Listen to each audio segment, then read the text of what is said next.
Time, the 49ers Rush Podcast.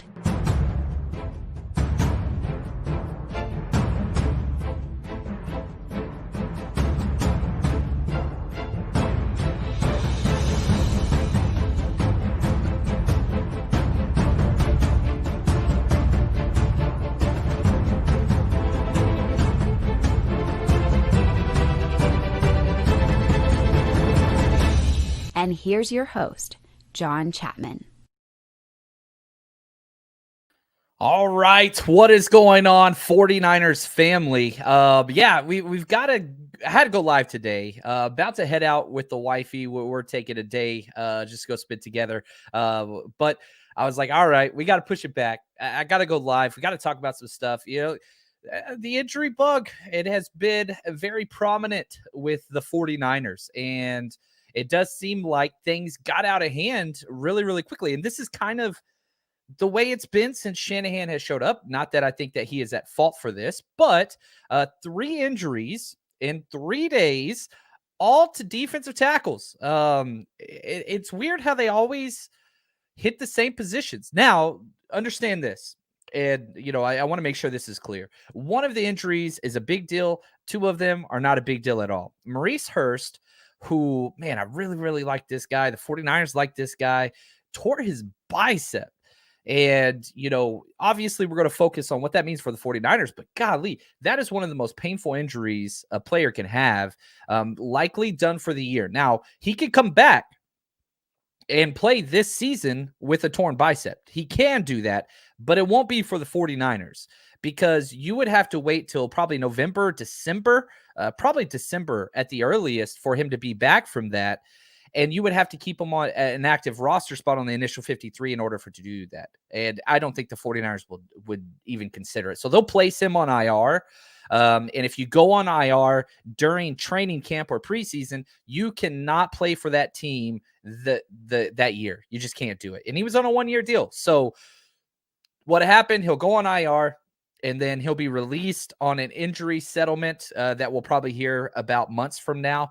And if he does recover, then he'll be able to sign with another team and possibly play this year. That's probably the playbook that's going to happen for him. But, man, I just want to say it sucks for Maurice Hurst. The team, we're 49ers fans, obviously, but you can't get lost the humanity that this sport and all the things go on, his family, his career, all those things. And, he was brought over from the Raiders, and 49ers were so high on him. He got injured last year, right?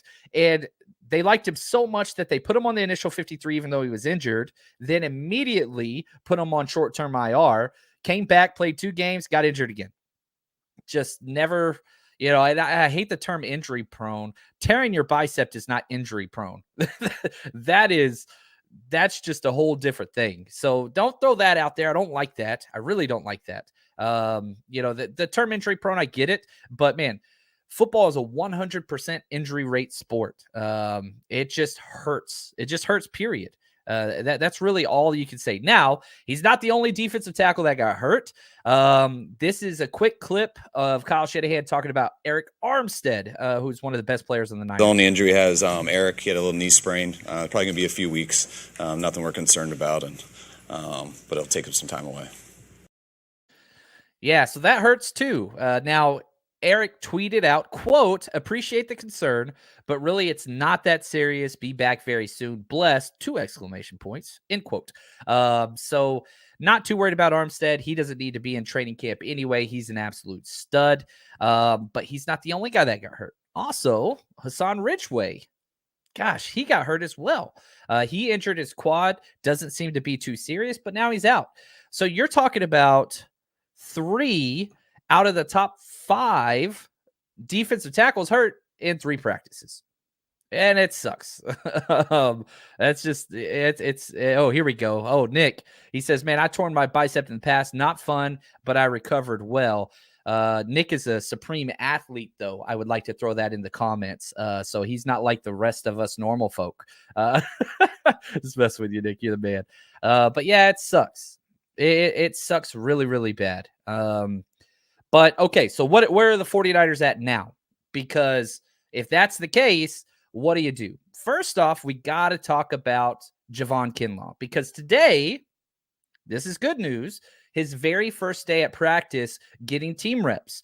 So Kyle Shanahan talked about this and the plan with Javon Kinlaw moving forward. I just want to see him get through practice and play some football. I mean, Javon's got everything in his body and in his mindset that he's going to be a hell of a player. He was able to get a good surgery and go through the whole right steps for a long off season. That's finally put him in a position that he's going to be healthy enough to practice. And he is right now. We're just trying to be smart with that, because if Javon can practice consistently and we can build him up to that, everything will take care of itself. We just got to be smart with his history and what he went through with that knee injury in Dallas a couple years ago. And we feel like we're in a very good spot right now. We just don't want to get too excited and throw him out there so much and have a setback. So Javon's just about taking it one day at a time, and after every practice, taking care of himself and trying to avoid any setbacks. Yeah, setbacks are key. Not necessarily how good he is in practice, even though that matters. Just him getting to the point of believing and what he can do and accomplish. And the health is such a big deal. Stacking good days, healthy days, and no, lingering issues with that knee. Now, will we hear about those? Probably not. But it's going to be interesting. Now, the human quad himself, Nick Bosa, spoke yesterday. Shout out to Juan Solis, as always, for getting these clips. He's incredible. Listen to Nick Bosa talk about Kinlaw. Yeah, he looks awesome. I think since he came in, he was laboring a little bit on that knee, so it was kind of a matter of time before he had to get it fixed, and I'm glad that he's feeling the best he's felt, and he's got a good diet going. He's got a good routine, so I'm just excited for him to take some reps. I think tomorrow's his first day. So, yeah, I think the sky's the limit for him. And man, we just gotta get him there. I'm not worried about Richway long term. I'm not worried about Eric Armstead long term. If Javon Kinlaw can just be decent, then that's all that they need. That's really all that they need. And it sucks. I'll go back to this and I'll say it again. Maurice Hurst being out for the year, that sucks. Again, number 31 on my roster countdown. I was high on that kid. Very, very high. But there are other people in the building that can step in. It sucks when you lose somebody, but you can't dwell on that. It's always next man up. That's just the way that it goes.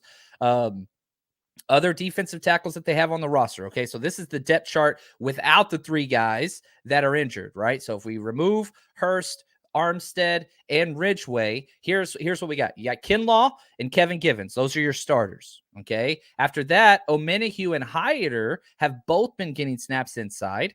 Plus Alex Barrett, he's always been a roster bubble practice squad guy that's been around for about 3 years for the 49ers. He can play inside. Kevin Atkins, undrafted free agent. You just signed Robert Kendiche and Tomasi Lalali, both of who you signed this week. So there's guys there. There's bodies there. Not the biggest concern.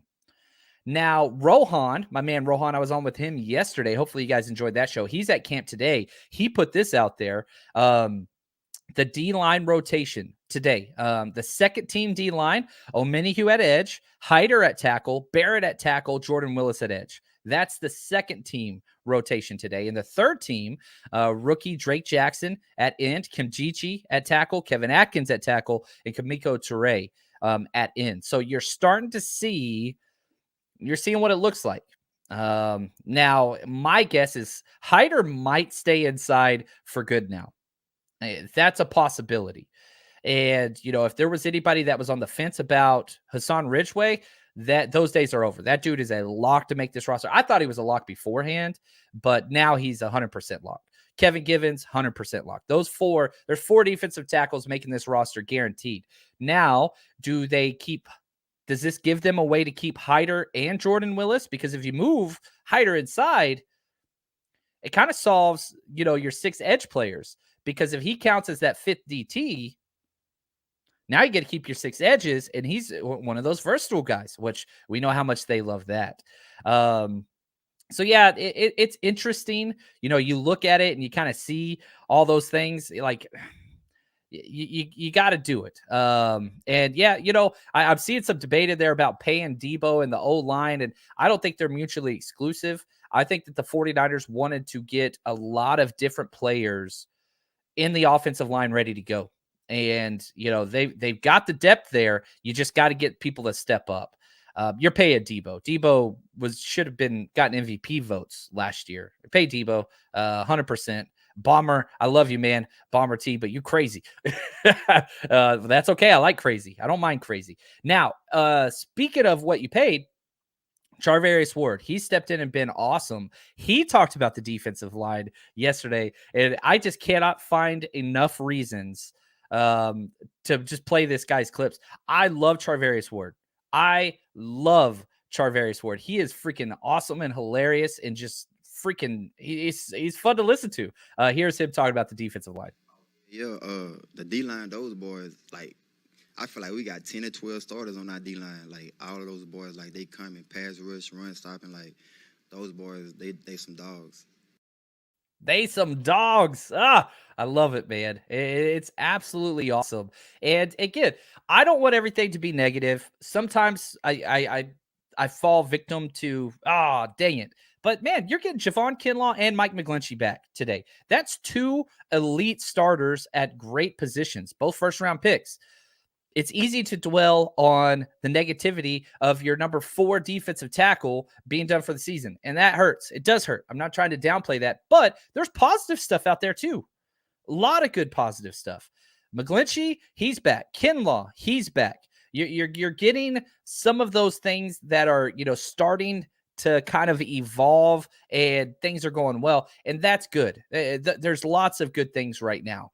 And, I think one of the things that changes the way I see this team, and, I think every coach and staff will say this, but Kyle Shanahan was asked basically, do you think this is the best roster you've had since you've been here? Now, I'll play this clip. It's a minute long, but man, I don't think anybody would debate this is by far the deepest roster, and we're seeing that now with a couple injuries play out at the same position, and you can kind of look at the roster that's left and be like, yeah, it's not that bad. Like, you don't want them, but it's not anything that's dire straits. You know what I mean? And so here's Shanahan talking about the difference between the entire roster now versus in the past. Probably, I might probably have said that before too. You usually do get there through after OTAs when you look at it stuff, and no matter what, you don't trick yourself, but you almost always feel that way as a coach. But when I look at just our team and some of the good rosters we've had going in, we've had, I thought we had a lot of inexperience at wideout. I think that's kind of changed. I think our wideouts have been here now. I think we got a pretty real solid group, probably as good of a group as we've had since we've been here. I think we really improved our secondary in the offseason. Getting Ward, having E-Man healthy, how good he looks right now. Hopefully getting JV back. The fact that we had to play some rookies last year who weren't quite ready, but they still survived and got that experience, which will help this year and give us more depth than we had last year. Love our linebackers, love our D-line. We got some good tight ends. We got some good backs. We got some good O-linemen. And we got some inside guys on O-line and a quarterback who haven't played a lot. But we got the team around them to help them. And that's what I'm excited about. It's not like this team is, and it's funny as, doing that roster countdown, I've changed the order over and over and over again. And, where do I put Trey Lance, right? Because the quarterback's the most important player on the entire team, most important, any team sport. The quarterback is more important than any other position out there. But do you put him ahead of all pro players? Is he more important than that? Is he more dependent than that? Perhaps. It's rough going through that entire argument, but I love the way that Kyle kind of shaped it out and said very simply, we have the team built around these inexperienced players. Look, left guard, Aaron Banks, never started. Trey Lance, 10 quarters. Who you going to get at center? If it's Jake Brendel, he's got 3 starts in his career at center. If it's who I think it's going to be, Daniel Brunskill, which we're going to drop his episode today on the roster countdown. He came in number 10 for me. I had him pretty high because I think it's important. He's got 8 starts at center. If he wins that, and then you look at right guard, who's going to win that? Spencer Burford's been getting those snaps. He's a rookie. If it's Colton McKivitz or Jalen Moore, again, not a lot of starts at right guard. A lot of inexperience. But You've got experience around there, everywhere else. And most of those guys have been in this system. Aaron Banks, guess what? Sat for a whole year, learned. Trey Lance, guess what? Sat for a whole year besides those 10 quarters of playtime and learned.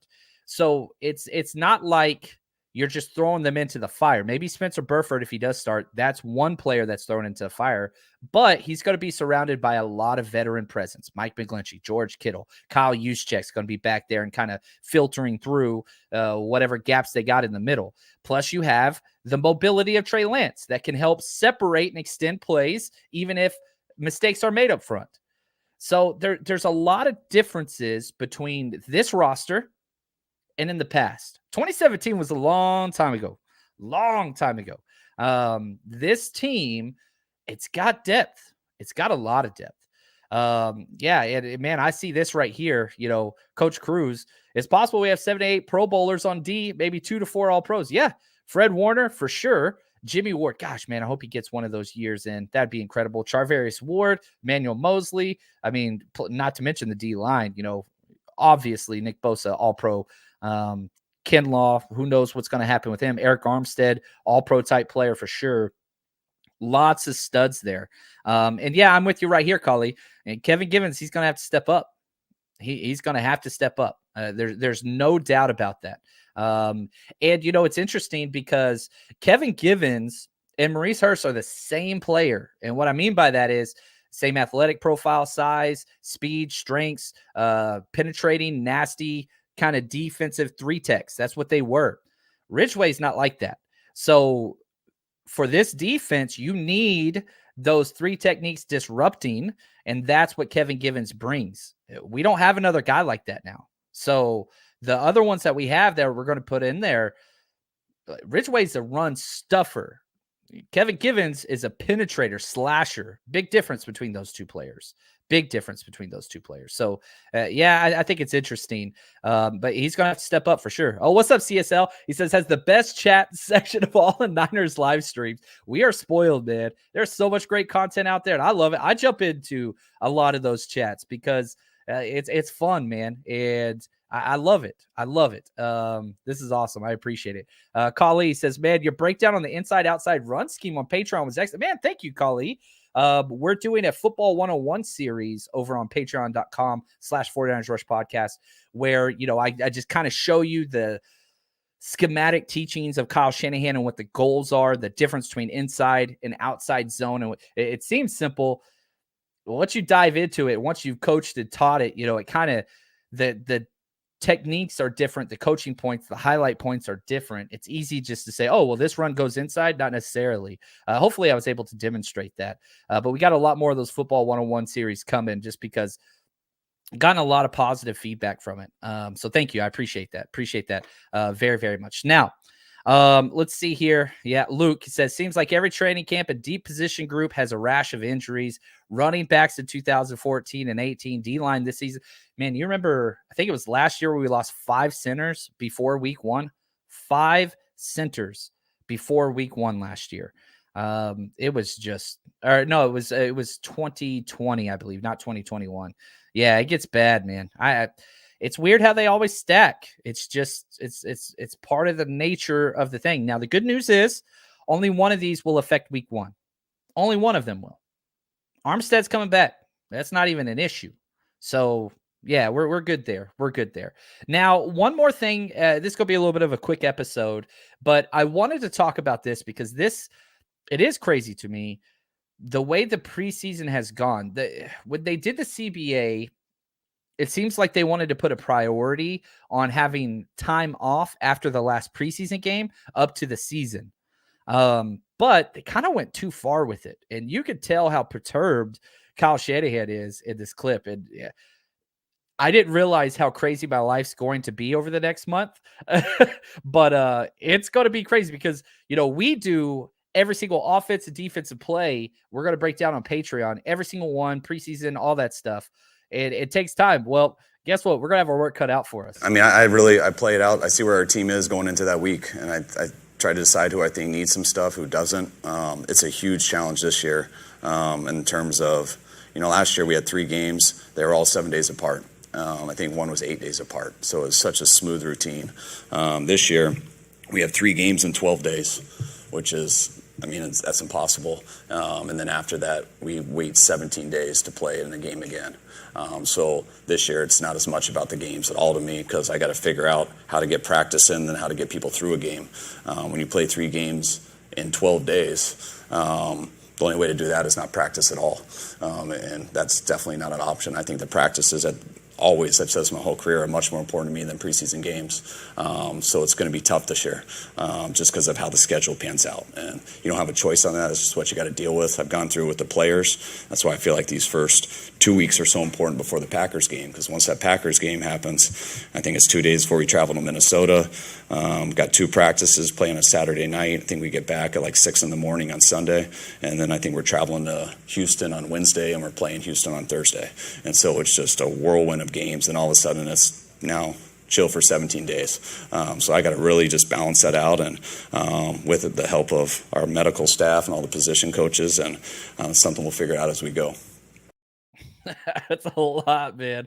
And for that first week for the Green Bay game, I'm going to be in Canton, Ohio, freaking hosting events for a draft night out, which if you're anywhere around Ohio, man, come out to draft night out. Go to draftnightout.com. We're going to be drafting live in the Pro Football Hall of Fame, live fantasy leagues, which is going to be a blast. And so that's going to be fun. But yeah, after that, you're going to be breaking down a lot of film. It's the time for Patreon, baby. If you've ever thought about joining, it's time to freaking do so. And we're excited. We got some big announcements coming up too that I want to be sharing later in this week. But so that's what we got today. Just wanted to jump in, and I can always tell whenever I need to go live, because all my DMs and emails are about the same topic. And sure enough, as soon as that injury news hit with Maurice Hurst, it was just bing, bing, bing, bing, bing. I was like, all right, yeah, babe, I got to do this. Otherwise, I'll be stressed all day. So thank you, guys. We got a lot more content coming your way. Look for that Daniel Brunskill video. That's going to drop, I think, around 2 o'clock today. And we got a lot more content. And again, I just want to say thanks to everybody. Appreciate y'all. This year's going to be incredible. Yeah, injuries are going to happen. Losses are going to happen. Players are going to disappoint. Trey Lance is going to have bad games. Those things are going to come and go. It's the ebbs and flows of the season. Don't dwell on the negative. No matter what content creators put out there, there's a lot of things to be thankful for. We're not in the Chip Kelly era. We don't have a head coach farting loudly in press conferences. We are in the positive, fun time to be a 49ers fan. So enjoy this. Don't allow the negativity to ruin everybody's time. Anyway, appreciate you guys. And as always, stay strong, faithful.